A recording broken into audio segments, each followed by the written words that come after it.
आदित्य एक छोटे से गांव का सामान्य किसान पितृपक्ष के बारे में ज्यादा नहीं जानता था। उसने अपने पिता को हमेशा इस समय में विधिपूर्वक तर्पण करते देखा था, लेकिन कभी यह जानने की जिज्ञासा नहीं हुई कि इसके पीछे का महत्व क्या है।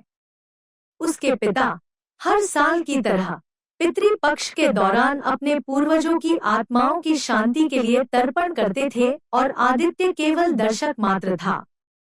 लेकिन इस वर्ष कुछ अलग था। आदित्य के पिता की मृत्यु के बाद यह पहला पितृपक्ष था। आदित्य को अपनी जिम्मेदारी का एहसास हुआ, परंतु वह यह नहीं समझ पा रहा था कि इस परंपरा को कैसे निभाए।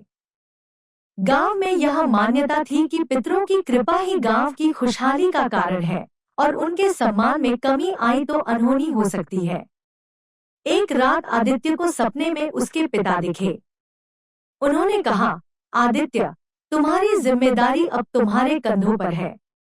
तर्पण करके हमारे लिए शांति का मार्ग प्रशस्त करो। यह एक साधारण रस्म नहीं, बल्कि पूर्वजों के प्रति श्रद्धा और सम्मान का प्रतीक है। यह सपना उसे हिला गया। आदित्य को समझ में आ गया कि पितृपक्ष केवल परंपरा नहीं, बल्कि आत्मीय संबंधों की अभिव्यक्ति है।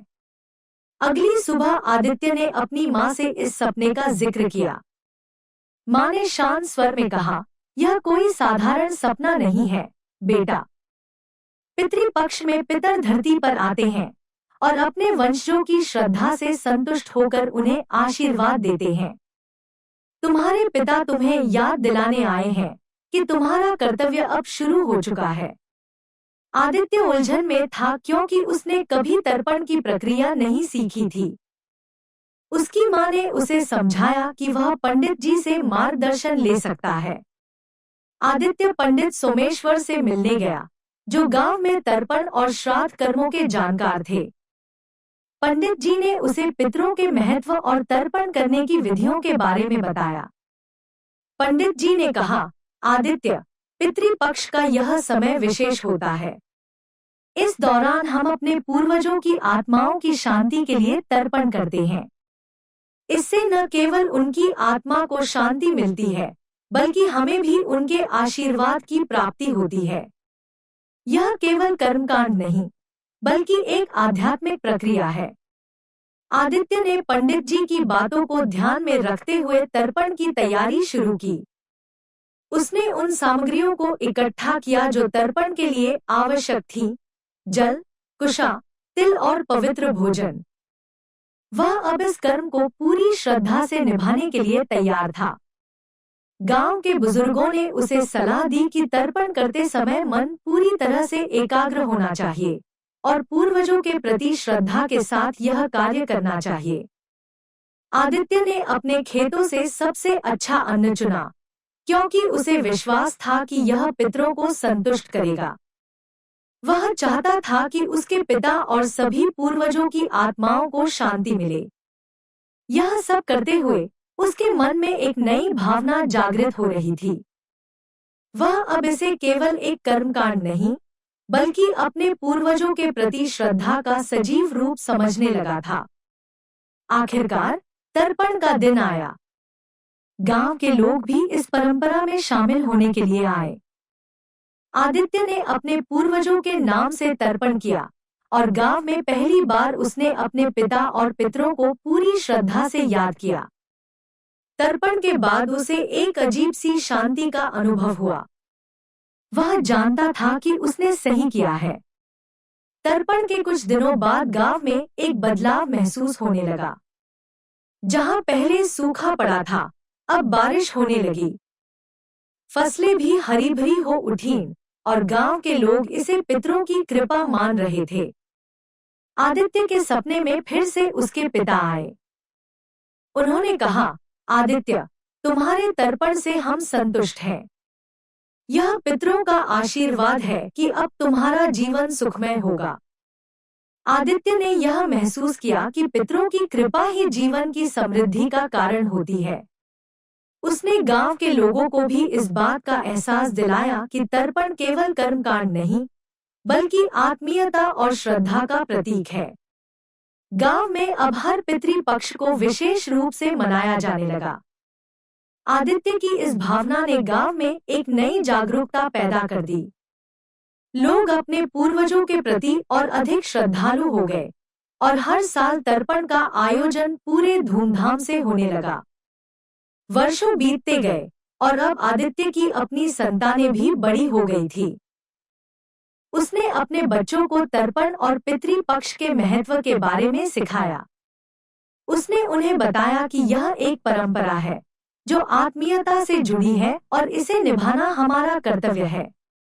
आदित्य के बेटे ने भी अपने पिता के नक्शेकदम पर चलने का संकल्प लिया। उसने अपने पिता के साथ मिलकर तर्पण किया और यह सुनिश्चित किया कि यह परंपरा आगे भी चलती रहे। आदित्य ने महसूस किया कि उसने अपने पिता का आशीर्वाद प्राप्त कर लिया है और अब वह इस परंपरा को पीढ़ी दर पीढ़ी आगे बढ़ाने का जिम्मेदार बन चुका है। गांव में पितृपक्ष अब केवल एक धार्मिक पर्व नहीं था, बल्कि आत्मीयता और कर्तव्य का प्रतीक बन चुका था।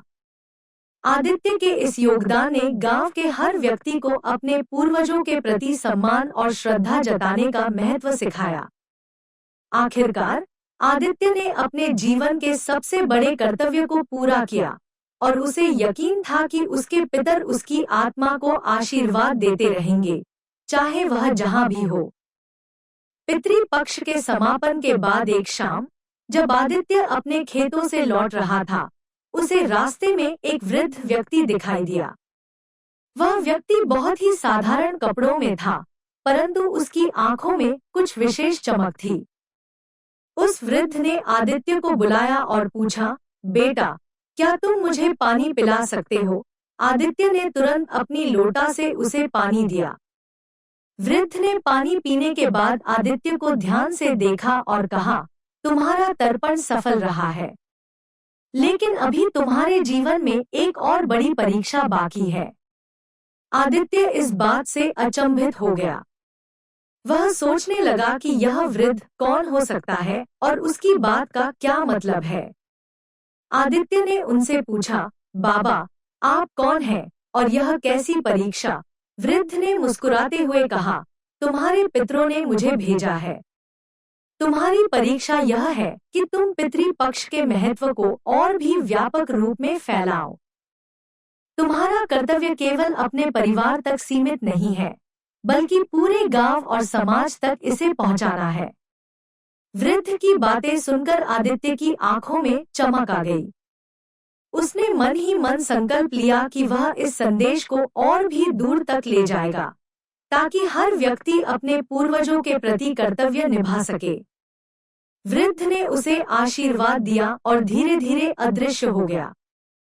अगले दिन आदित्य ने गांव के सभी प्रमुख लोगों को बुलाया। उसने उन्हें अपने अनुभव और सपने के बारे में बताया। पहले तो लोग इसे महज एक सपना मान रहे थे, लेकिन आदित्य की गंभीरता और उसकी बातों में छिपी सच्चाई ने सबको सोचने पर मजबूर कर दिया। उसने कहा, पितृपक्ष केवल एक कर्मकांड नहीं है, यह हमारे पूर्वजों के प्रति हमारी श्रद्धा और कर्तव्य का प्रतीक है। हमें इसे केवल अपने परिवार तक सीमित नहीं रखना चाहिए, बल्कि पूरे समाज को इसके महत्व से अवगत कराना चाहिए। गांव के मुखिया, जो खुद एक धार्मिक व्यक्ति थे, आदित्य की बातों से प्रभावित हुए और उन्होंने इसका समर्थन किया। गांव में अब पितृपक्ष के दौरान सामूहिक तर्पण का आयोजन करने का निर्णय लिया गया। इसमें उन लोगों के पूर्वजों का भी तर्पण किया जाने लगा जो किसी कारणवश यह रस्म पूरी नहीं कर सकते थे। आदित्य की यह पहल पूरे गांव में प्रसारित हो गई और हर व्यक्ति इसमें शामिल होने लगा। गांव के बाहर के लोग भी इस पहल के बारे में सुनकर प्रभावित हुए और आदित्य के गांव में आने लगे। धीरे धीरे यह परंपरा एक बड़े रूप में फैल गई और आसपास के गांवों में भी सामूहिक तर्पण होने लगा। आदित्य का यह प्रयास पितरों के आशीर्वाद से सफल हो रहा था। समाज में आदित्य की प्रतिष्ठा बढ़ती जा रही थी, लेकिन जैसे जैसे उसका नाम फैल रहा था, वैसे वैसे कुछ लोग ईर्ष्या करने लगे थे।